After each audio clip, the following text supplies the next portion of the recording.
Hello, I'm Jackie Lucky, your financial planning maestro.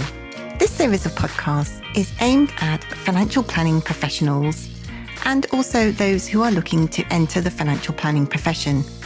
We will be talking during the podcast about all things Certified Financial Planner certification related, talking to other CFPs around the world, and also we will be dropping in on some new entrants who've just entered the financial planning profession, and we'll be checking up along the way on a regular basis with them to see how they're getting on. I hope you enjoy today's podcast. Hello and welcome. I'm Jackie Lucky, your financial planning maestro.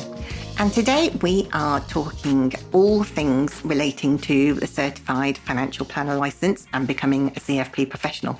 And I'm joined by a very special guest of mine who's recently passed her CISI Level 7 assessment and become a Certified Financial Planner. And that is Alice Davey, who is Compliance Supervisor at the In Partnership Network. Hello, Alice. How are you doing?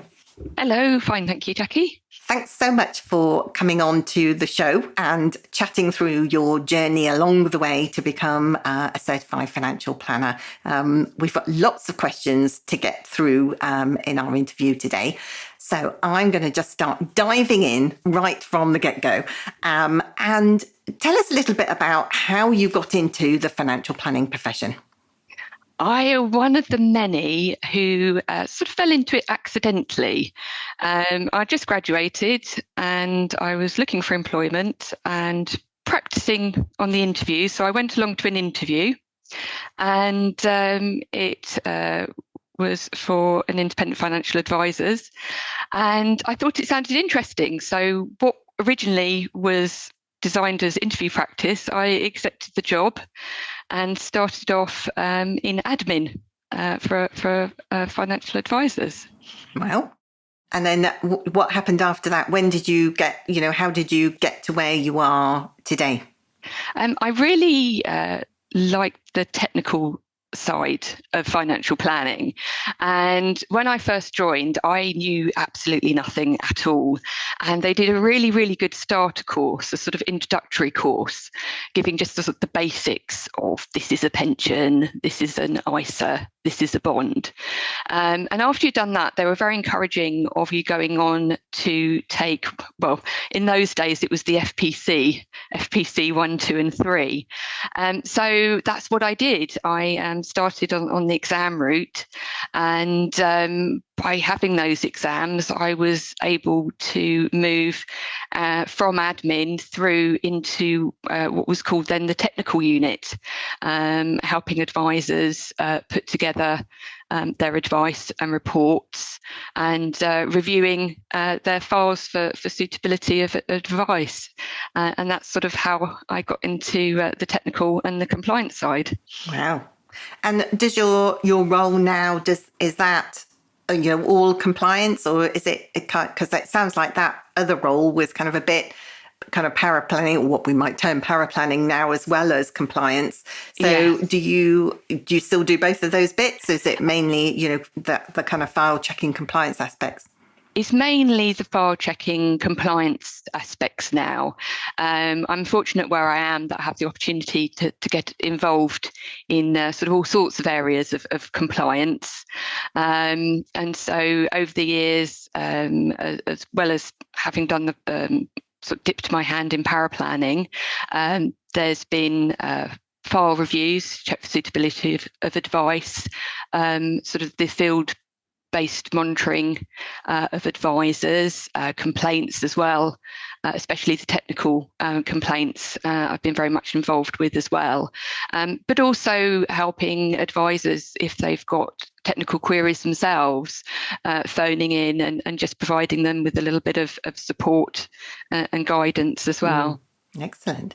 And so how did you find out about the Certified Financial Planner license, and why did you decide to undertake this certification?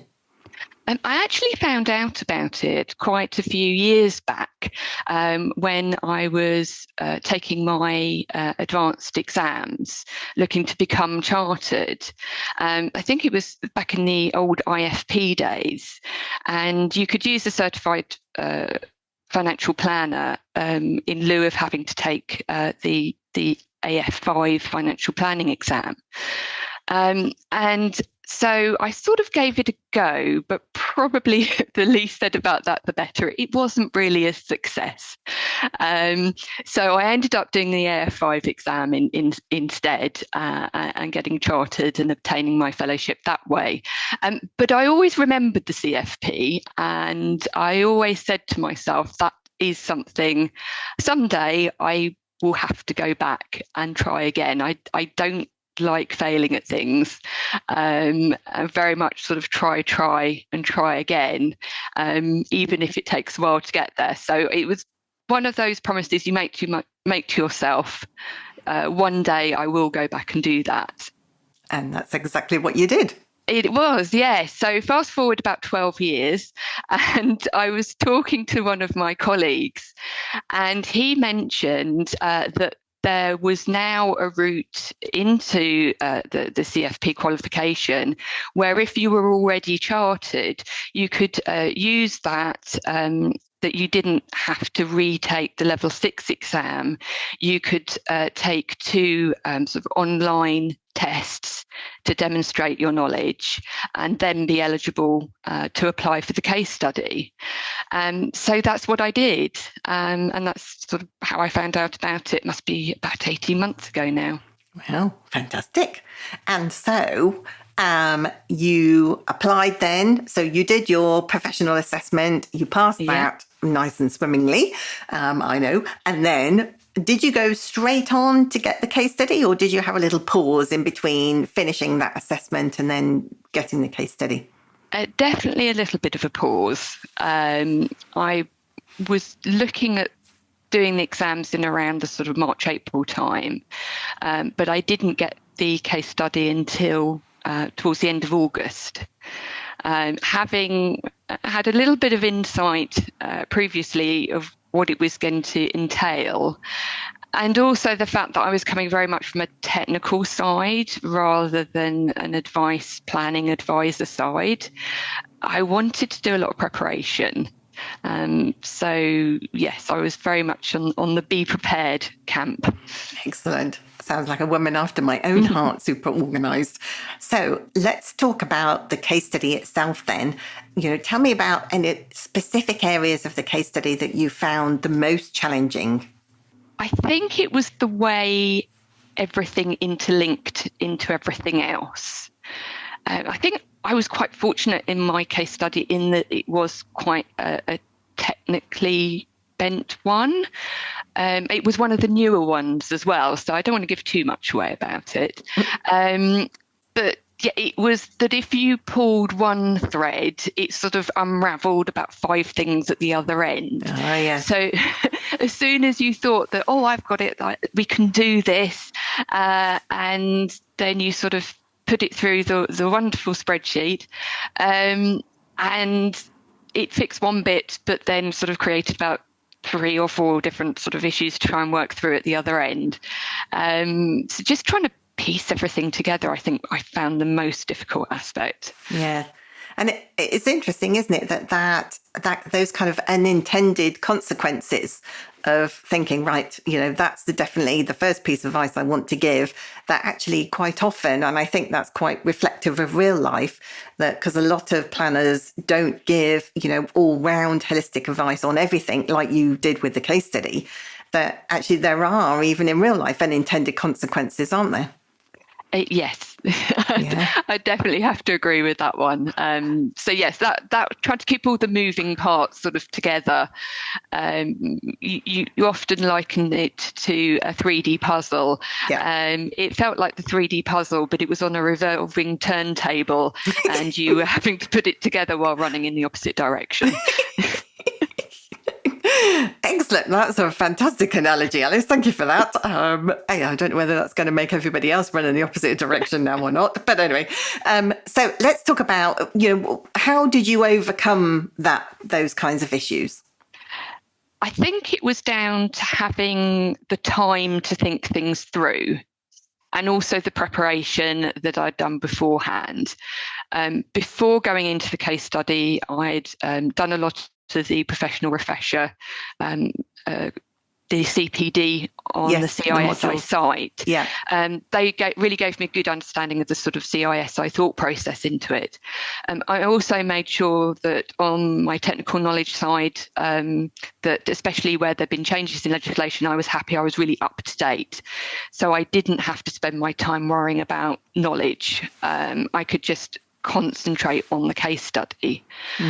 The other thing, I think I built in not only time for the actual physical work on the case study, but a lot of just general thinking time over it. I have my own horse, and so after work in the evenings, I head up to the stables and do my horse chores. And it's great for thinking things through because your hands are busy, but your mind is free to wander. And so whilst doing those chores, I had a lot of time just to let the ideas percolate, think things through, and not have any sort of pressurized thought, but just let ideas flow. I always had a pen and pencil on me, and my poor horse got quite used to suddenly me stopping in the middle of doing something, going, oh, I must just make a note of that. I think she's probably the most well-versed horse on pensions Fantastic. that you could find. Excellent. And did you find that, when you started, because obviously we did the course together, didn't we? Did you find that you started the course straight away? So you do your preparation and you started the course, or did you delay starting the course at all and then kind of feel time pressures, were kind of mounting up against you? Oh, no, I started straight away. As soon as it came live, even in the slight pre-case study, I think it normally opens up about a week beforehand. Yes. I was there poised, ready to go. Ready for the go button. Yes. So I was straight away there doing a lot of the preparation, especially with things around, for example, assumptions. There was a lot I could sort of do beforehand with those. Certainly reading the assumptions paper, which you're given the link through to. And I also had a listen on one of your previous podcasts, which was all about assumptions. So yes, just trying to do as much prep work as possible, really, before the case study arrived. Yes, I think it's quite a task, isn't it? Overall, I think, looking back, would you agree with that? Oh, yes. And the time goes so quickly as well. I mean, 10 weeks, it sounds a long time, but when you're actually there and doing it, I was a little bit time pressured towards the end. So writing it up,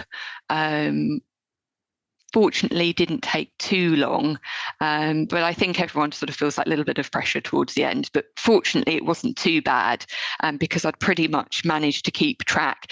And certainly the course helped me do that because it would show me if I was getting a little bit behind. And knowing I had a one-to-one session booked in meant that I knew I had to have done a certain amount or get to a certain point before having that call. So that definitely helped as well. Yeah, great. And so looking back now, how long do you think that the whole process took you to pass that assessment? Oh, I think on the case study itself, it was probably easily up to about 200 hours. With the preparation work beforehand, easily another 50 plus. But I am one of those people who do like to sort of really prep. Yes. So, yeah, I might have taken that perhaps to its nth degree. But yeah, no, it is a real time commitment. And I think that's something else you have to make sure you've prepared for as well. Yes. You're not just bowling up and, a week out from the assessment deadline that you kind of go, right, better open my case study now and crack on with it. No, that wouldn't work. I also, because I knew that my ability to work on the case study during the week was quite limited with working full time and then at the stables, I sort of built my time in around that. Yeah. I arranged for a horse sitter for Sunday afternoons for the 10-week period.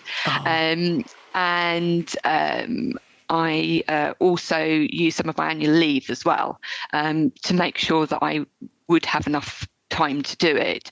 Again, listening to the podcast, I had a fair idea of the amount of time I'd need to commit to it.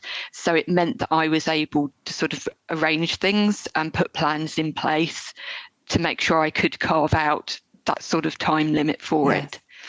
And that's a fantastic achievement and testament to all of your hard work and dedication, Alice, even to take annual leave as well to make sure that you could complete this case study assessment. So very well done for doing that. And you passed, didn't you? I did, yes. Not first time, but I was expecting that. I was aware that it's more likely that you might have to have a sort of second bite. And especially as this was very different to what I normally do as well. So from that point of view, it was going to be a challenge anyway.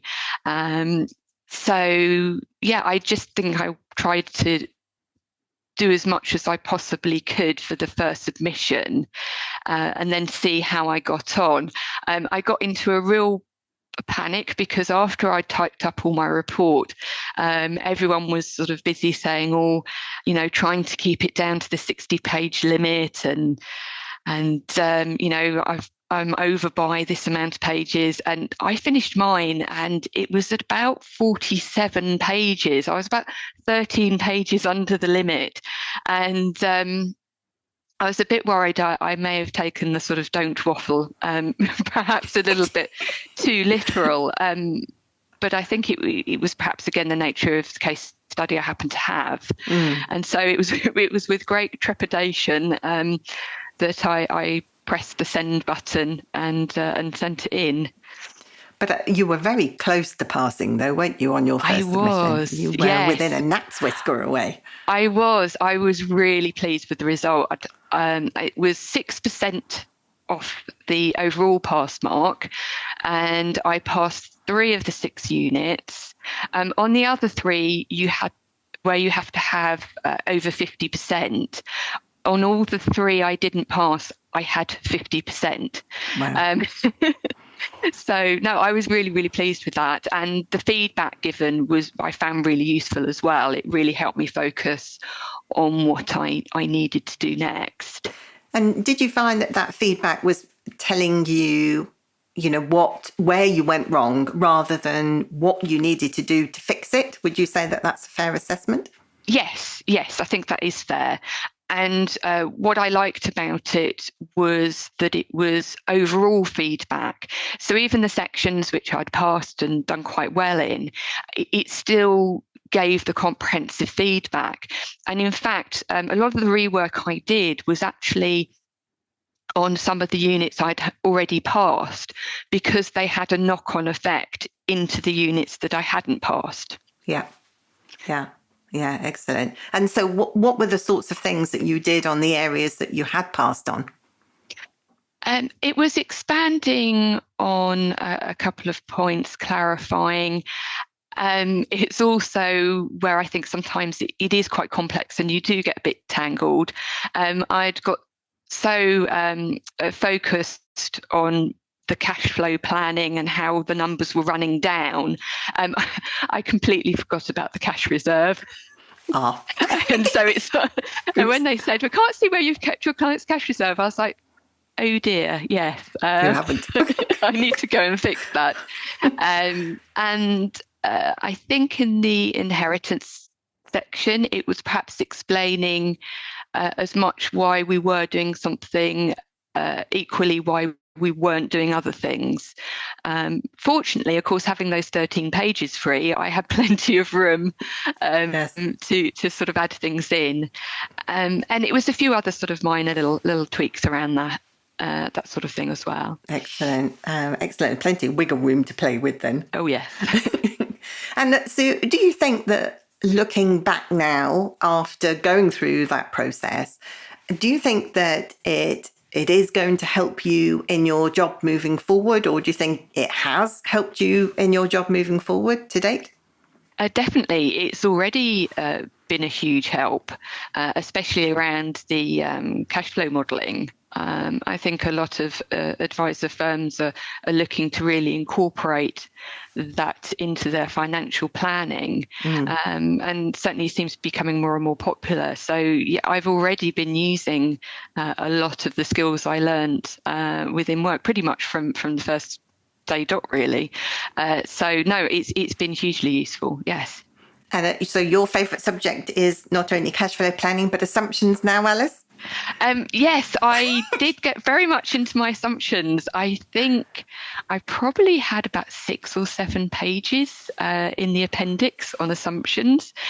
Basically, if it moved, it got jotted down to have an assumption. I'd be having a conversation with someone about something completely different, and I completely break off going, oh, I must put that down as an assumption, and out came the little pen and pad. I think I was very fortunate with my work colleagues and my family that they just sort of grinned and nodded at me and sort of let me carry on, really, and just sort of had a bit of a gentle smile at me as I was completely obsessed with this case study. Yes, completely immersed into the whole thing. Completely, yes. Oh, fantastic. And so, I guess, how has the reaction been at work with your colleagues since passing? Everyone's been really, really positive, and I think everyone's been very appreciative that it's not easy, but it's definitely worthwhile. And so, no, they've been really they were very supportive when I was going through the process, and so no, they've been really pleased for me, and that's always nice as well. Yeah, fantastic. That's great to hear, because I think sometimes, there are employers out there who kind of play lip service to, well, you do it if you want to, but actually don't give you that support and don't give you the recognition when you get out the other side of it. So that's really great to hear that, the CFP is recognised by them, and also that you've been well supported along the way. So we're nearly at the end of our interview, although, Alice, I could keep firing questions at you all day, but I promised that I wouldn't. So give me a little bit of advice to those people who are listening, who are thinking about starting their journey to become a CFP professional today. Maybe they're sitting on the fence a bit. Can you share any tips that might encourage them or help them along the way? I can, yes. I think the first one is that you can do it. It is possible. Even if, like me, you started out at the very beginning of your career with no knowledge at all, you can get there.